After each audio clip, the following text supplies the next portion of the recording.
Alexa TV presents in 3, 2, 1, Dateline Schools with your host, Terry Harrington.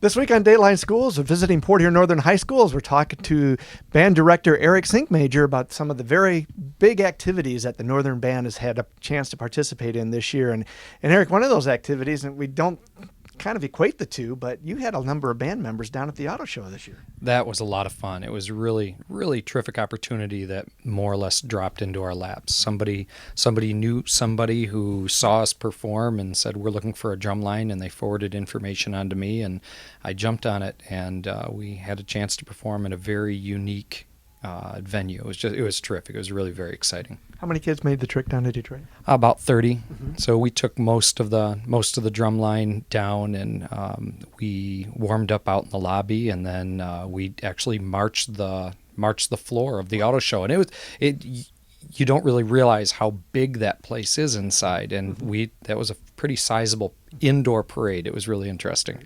Now, speaking of parades, you've got a huge parade coming up during spring break. Tell us about that. That would be the National Cherry Blossom Festival Parade out in Washington, D.C., and we're really excited. You march right down Constitution Avenue, right in front of the White House and next to the Washington Monument. It's going to be a lot of fun. What's it going to take to get your band out there for spring break?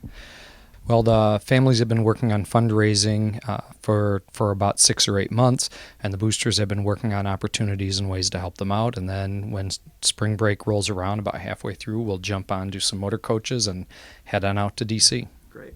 Is this something the community can be helping the band with? Sure. Well, we have a lot of fundraisers that are going on throughout the year, and there are ways that they can help out just by participating in the fundraisers that we do. What did it take for you to get Northern's band to be part of that parade? Well, it's sort of like submitting a resume. You're applying for a job, really. There are very few spots available, and you submit a resume. You say, this is what we did. Here are the successes that we've had, and then you also submit recordings. And it's a lot like applying for a job. And when they look at all the information, they decide on bands to take, and then they decide on one band to be the finale band, and we are the finale band. We're the one that has been selected to finish the parade and turn and face the audience and do a final presentation right at the very end. It's really very exciting. What an honor for Northern. It really is a great honor for our kids. They've earned it. Back with more tomorrow. For Dateline Schools, I'm Terry Harrington.